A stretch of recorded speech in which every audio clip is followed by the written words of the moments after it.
Hey everybody, welcome back to my channel. So I'm sure you can see what's going on in this video, and there's not much explanation needed other than I'm making plate bread for this holiday season. You know that a good Guyanese pepper pot, or even just any kind of Guyanese Christmas morning, is never complete without a hot, piping piece of plate bread. So I hope you all enjoyed my recipe. I made it as quick and simple as possible. Whenever you're making any kind of bread, you have to start off by working with the yeast. So in a bowl, I'm adding in some warm water. The water has to be about 110 degrees in temperature. And right on top of that, I'm going to be going in with a packet of yeast. Now you can use the quick acting yeast, the rapid acting yeast, or the regular one. It really doesn't matter. We're also going to be going in with a little bit of sugar. Of course, when you're making plate bread, it wants a little bit of sweetness, but also the yeast needs to feed off of something, and that's why we use the sugar. I'm going to mix these ingredients up, and I'm going to cover them and let them sit for about 15 minutes until it gets frothy. So while the yeast is activating, we're going to start working on the dried ingredients. I'm going to be using my KitchenAid mixer today, but if you wanted to mix it by hand, you definitely could do so. In the bowl, I'm going to be going in with my all-purpose flour. I'm also going to be going in with a little bit of salt, and I'm also going to be going in with some brown sugar. Now, as you all can see, I put some sugar in the yeast and I put some in the dough. If you wanted to put all of it in the yeast at one time just to make it easier on yourself, you definitely could. This is just the way out of habit that I always make it. And this right here is the big tip or the big secret to get that bread tasting like the bakery style Guyana plate bread. You have to go in with a little bit of lemon zest or lemon oil. And that right there is going to give it that classic bakery taste. So once you add that in, you're going to turn on your mixer and let everything mix until the dried ingredients are mixed together. Now that the dried ingredients are well combined, it's time to go in with some butter. Now my butter, I like to go ahead and soften it almost to melting it. Do not use cold butter in the recipe. The reason being is when you use the cold butter and you rub it into the dough, you're going to get more of a flaky, crumbly texture versus a nice soft and stretchy bread. Right on top of that melted butter, I'm going to be going in with that yeast mixture that we made earlier. As you all can see, this yeast mixture has puffed up nicely, and this is exactly how it needs to be to know that the yeast has activated very well. And at this point, we're going to start the mixture on a medium-low speed, and we're going to allow that to work in together. Now, what you're going to have to do is you're going to have to stream in some warm water a little bit at a time. As you all can see, I'm going in with that vanilla essence right there. This is the step where I added it in. And you're going to keep on adding water until you get a nice, soft, and semi-sticky dough. Now, if you wanted to use warm milk in this recipe, you can also do that. It gives a richer taste to the bread.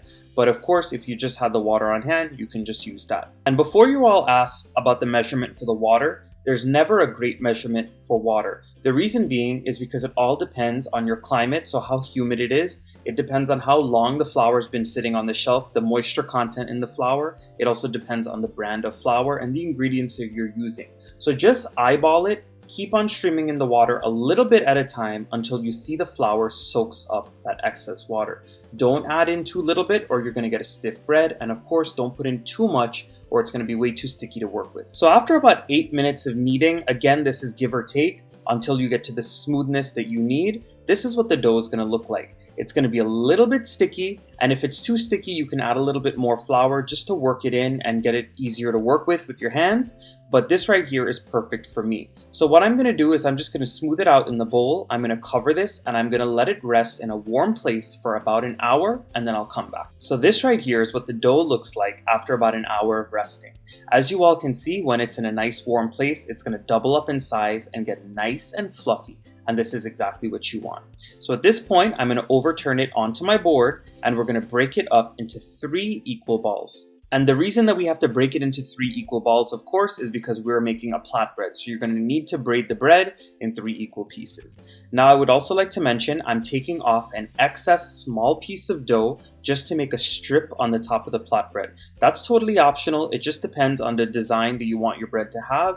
I know there are so many methods that people have to braid their plate bread. So what you're going to have to do is go ahead and roll out each piece of dough into a nice thin log. Now you don't want to do it too big. You want to go ahead and do it to the size of the pan that you have. For this recipe, I'm making 1 big loaf of plate bread. But if you wanted to make 2 smaller ones, 3 smaller ones, whatever the case is, you definitely could do that. Now, as you all can see as I'm working with this dough, it's still going to give me a very soft bread, but you can see it's just a little bit sticky. That's why I mentioned to you all that you need to moderate the amount of water that you add in the recipe. So once all of the pieces of your dough are nice and rolled out into equal sized logs, it is time to start the braiding process. So what you have to do is start working with it, pinch the 3 sides together, and then you're going to go ahead and keep on braiding it on top of each other, almost like you're braiding hair. So you're going to put one over the next and keep on doing it until you get to the end of the bread. And what I'm going to do here now is put it on a baking sheet lined with some parchment paper, and on the top, that excess piece of dough that I had, which is much smaller than the rest, I rolled it out into a very thin log and I'm putting it on the top of the bread. So once you get it into your desired shape, you're going to cover it lightly with a tea towel and let it rest for another 30 to 45 minutes so it can puff up. And as you all can see, this is about another 45 minutes of sitting. It's going to almost double in size again. The reason why we do this is so this way it gets nice and fluffy on the inside and the bread is not going to break or tear at the top like a lot of people have that problem with. So I had the bread baking at 350 degrees and this is going to bake for about 25 to 30 minutes depending on your oven. And as soon as it comes out of the oven, I'm going to slather it down with some melted butter. So what I like to do after I finish spreading the butter on it is I like to let the bread rest for about 15 to 20 minutes. And the reason being is because if you cut into a very, very hot piece of bread, it's going to fall, all of the air is going to come out of it, and it's not going to finish cooking on the inside, it's going to be doughy. So you have to let it rest and cool down a little bit. So this right here is the finished flatbread, all nice and cooled down.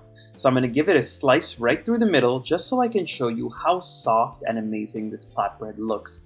Now let me tell you all something. The house smelled like any kind of West Indian bakery.